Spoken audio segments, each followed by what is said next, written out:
fine. Yeah. It's all great. Don't worry about that.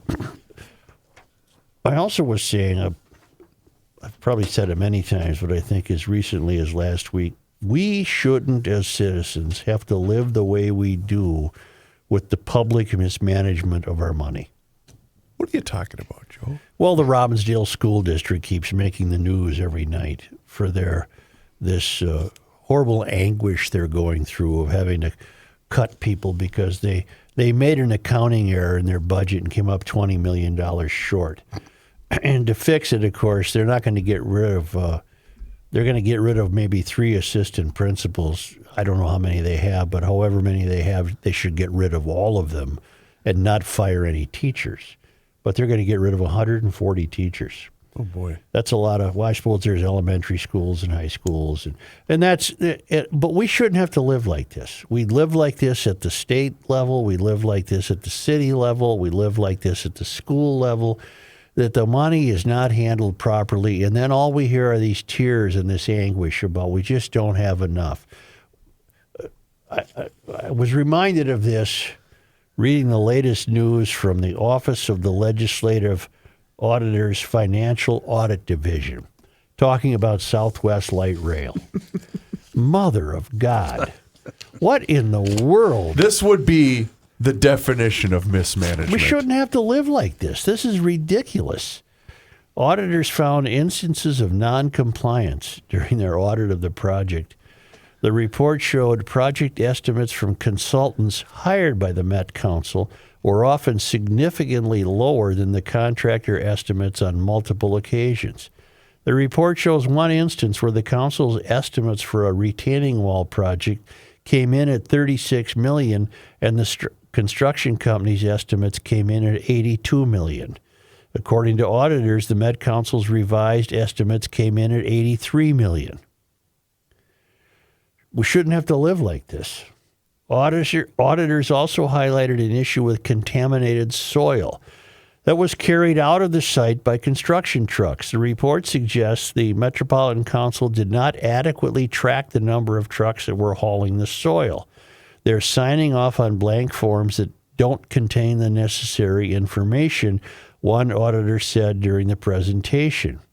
These are the same auditors who told the Walz administration, you have absolutely zero oversight over the money you keep sending to nonprofits, and that was in the case of the $250 million food fraud. The report also suggests that several construction sites do not have proper security to protect workers and equipment.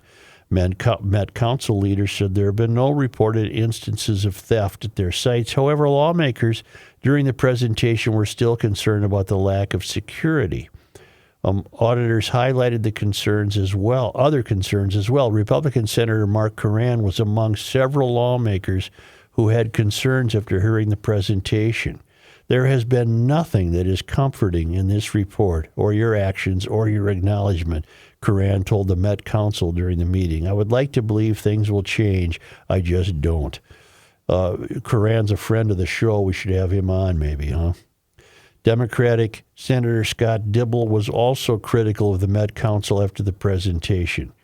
Now, you know it's bad when the Democrats and Republicans are both criticizing the Met Council. Dibble said they're defending things as they have been because they enjoy the power that they enjoy. We will continue to get these kinds of results from this organization because the system is performing exactly as it is designed. It's designed poorly for us who pay the freight. We shouldn't have to live like this.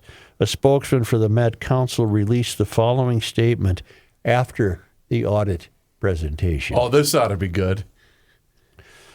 The Met Council supports the Office of the Legislative Auditor's recommendations and is committed to transparency, accountability, and continuous improvement. B as in B, S as in S. We are implementing enhanced measures for cost estimation, DBE monitoring, I don't know what the hell that is, payment verification, environmental oversight, and security to ensure exceptional project delivery. It hasn't been exceptional. We remain dedicated to building a transit system that will serve our communities for generations to come. Well, you're building one that nobody needed in the first place, and you're screwing the whole thing up. That's the chair is Charlie Zelle. He says the project is about 85% complete. Oh, we're almost there, huh? And we expect to open this extension to Eden Prairie, this extension of the line, in 2027. I don't know how many years over schedule that is. 2023 was the original release date. Is there one person or a group of people or a computer program at the council that's making these erroneous estimates? Who's responsible for these estimates at the council? Well, I'm sure there are factotums who are, they come to work and it's their job to... make shit up? It's their job to... it's their job to... who's on that retaining project? Well, that's Bert. He's okay. Bert, how we doing on that retaining wall? Phony up some numbers for me, Bert. When I was reading the story this morning, Ken, I was waiting to read, well, due to COVID. Oh. Well, here's the problem.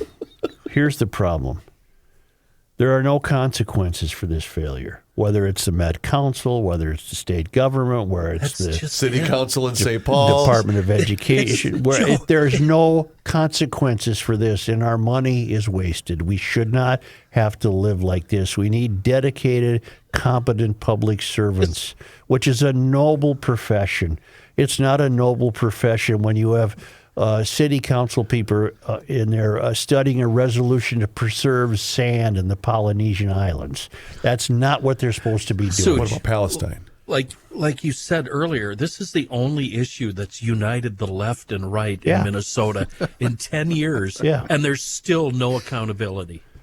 Yeah, Dibble and Koran, they're on opposite sides of life in general, and they're both saying, hate each other. Are you kidding me? Look at this bleep show. They're holding hands right now. It's pathetic. It really is. And what was the kerfuffle they had where some neighbor walked out with a tape measure and measured the rail line and the distance from the building, and it was a couple of inches off, and I suppose that cost us another $50 million to fix that. Some rando with a tape measure. Right, some gal, and she said, hey, look what I found.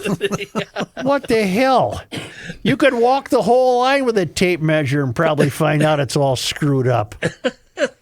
It's just... And we don't. There's no repercussions. We can't get our money back. There's nobody's no consequences. Right. You know what's going to be great too is, well, I mean, if we're still on the air when this thing gets launched in 2027, what'll be great to see is what's the ridership of the old Southwest Light Rail line in the first couple of months. No consequences is a direct result of no competitive forces at work. There's no competition. The the Metropolitan Council has nobody they don't look over their shoulder at anybody. They're the only ones involved in this. There's no competition whatsoever. And we're up to what, 2.8 bill? Oh, right? Mother of God, I don't know what the total is. I thought I read this morning it was 2.8 bill. It's a lot of money. It's a lot of money. But my point is, how much fraud has been, or are we going to be able to... It seems to me that it's been stricken by fraud from day one. Day one. Not fraud. What do we call it? Mismanagement. Oversight. Yeah. Mismanagement, overspending, blown estimates, timelines. So you've been kicking around these parts for a while. Give me one project that the Met Council has done that was celebrated by everybody. It was like, that was one hell of a good deal. Metrodome? No. Cost Joe a gig. There's got to be one That's a project. good question, Kenny. Give me one. Well, give me something to hell, work you with. want to play that game? Give me one from the state government. Mosquitoes. No, I'm assuming there Mosquitoes. is. I'm assuming there is one. Are you saying there isn't? From the state government? No, from the Met Council. Oh, for the Met Council? The mosquito control. If I understand if I understand my history correctly, it was put into place fairly recently. Well, look it up, John. A modern era, probably in the early 70s. And it was to function as a clearinghouse for things like sewer line projects and I suppose airports and things that I don't know why those were considered to not be handled by the state government, but the state government seemed more than willing to be relieved of those burdens and give them to the Met Council. And 67. 1967? Yeah. And I'm sure the Met Council probably has done some things well. The extension of sewer lines to the suburbs would be my guess is what they've done well. I grew Our up... hope is that there will not be a bunch of suburbanites just racing through.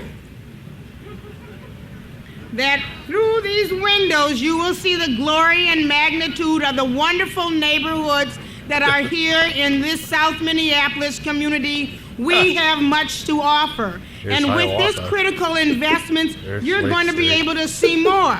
You will get off of one of those stations and visit an art store. Get a cup of coffee. Get something to eat in one of our fantastic restaurants. And if you're really hip, you can get off at Whiskey Junction or the Joint or the Caboose and hear some of the best music in the Twin Cities. Can you turn her down, Whiskey please? Junction isn't even open anymore. But Sharon Sales Belton, if you look back, she's Winston Churchill compared to these characters you have now. 67, the Minnesota legislature created the council in response to growing issues of septic tank wastewater contamination. See, again, my mind shines. You're right. Why do we doubt you? At the time, the region consisted of 172 cities, 97 townships, and 76 school districts. I know. Wait, Matt, what were you saying about mosquitoes?